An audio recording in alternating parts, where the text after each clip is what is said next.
Hello again, and welcome to yet another edition of the 4Ps, the first of spring 2019, although it sure doesn't feel like spring. Now, before we jump in, I just wanted to thank everyone who reached out, who commented, who liked, who tweeted about the press release that I shared about my joining Webedia. It is a very exciting time. I've already been here almost 6 weeks, and it feels like 5 years, but there's a lot more to go, a lot more to do, and stay tuned for some really compelling thought leadership pieces.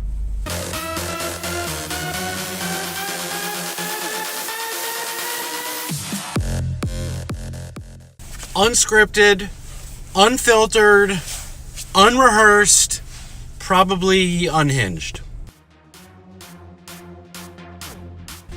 Hope everyone's NCAA Tournament brackets are at least still in contention. Not too many upsets, so there shouldn't be that much red ink on your brackets, and everyone in my pool is still very much alive. So I hope everyone's enjoying that. What I've really enjoyed most about this NCAA tournament is watching games with my son. This is the first time he actually filled out a bracket himself, and he's really into it. Now, this was a kid who, for many years, I questioned whether or not we would ever bond over an affinity and an affection for sports, but it's starting to happen. He's collecting baseball and basketball cards, and with baseball opening day tomorrow and my fantasy baseball draft tonight, I'm hoping that that's just yet another thing that we can connect over. Now, this may seem obvious, but something that I've found to be extremely practical and productive and actually quite enjoyable has been engaging with all of you, commenting, consuming content on LinkedIn.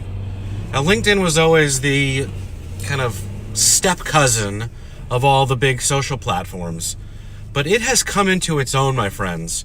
It is not only a creative and content canvas, but it's an opportunity for real social networking, and in ways that really haven't been seen in many years on many of the bigger platforms that have been taken over as marketing and advertising channels.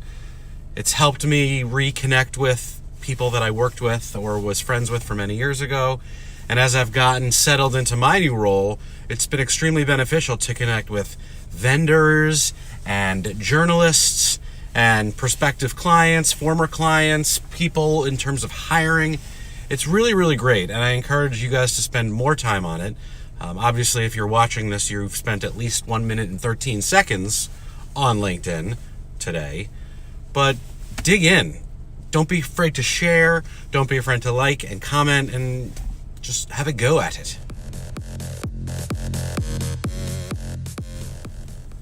I posted a comment on Twitter or LinkedIn earlier in the week alluding to the fact that now that I've been out of and away from the big agency holding company network for many months, I've come to appreciate and realize just how much overhead those big companies, those big agencies, are charging brands within their retainers and even their project fees. And I understand why they're doing it. I mean, I had to do it. You're carrying a lot of people, you're paying for expensive real estate, and these agencies have massive marketing budgets to help earn and gain and attract new business. But there is a different model. There are a number of smaller agencies who are creating content with very talented people and not charging an arm and a leg for it. So I would suggest, if you are a brand marketer on the client side, to not just fall back into old patterns and behaviors. Do a little bit of research and connect with those who are really changing the model yet again, and doing so in ways that will not only provide greater effectiveness, but also greater financial efficiency for you. Because at the end of the day, the greater you can make your dollars work for you, the better your product will sell. So have you read the Mueller Report? No, of course you haven't, because it hasn't been released. What you've read are probably snippets or seen clips of what Attorney General Barr posted as his commentary on the Mueller Report, but we're still not really sure what it says. We can likely presume that the president did not specifically and overtly collude with the Russian government. However, we do know that many of his staff, whether it's campaign staff or actual administration staff, certainly were involved in many criminal activities. They've been indicted, arrested, found guilty, or pled guilty. So for this president, if he had no idea what was going on with his immediate senior staff, that's a problem. Otherwise, he was involved and just did a really good job in hiding it, which is also a problem.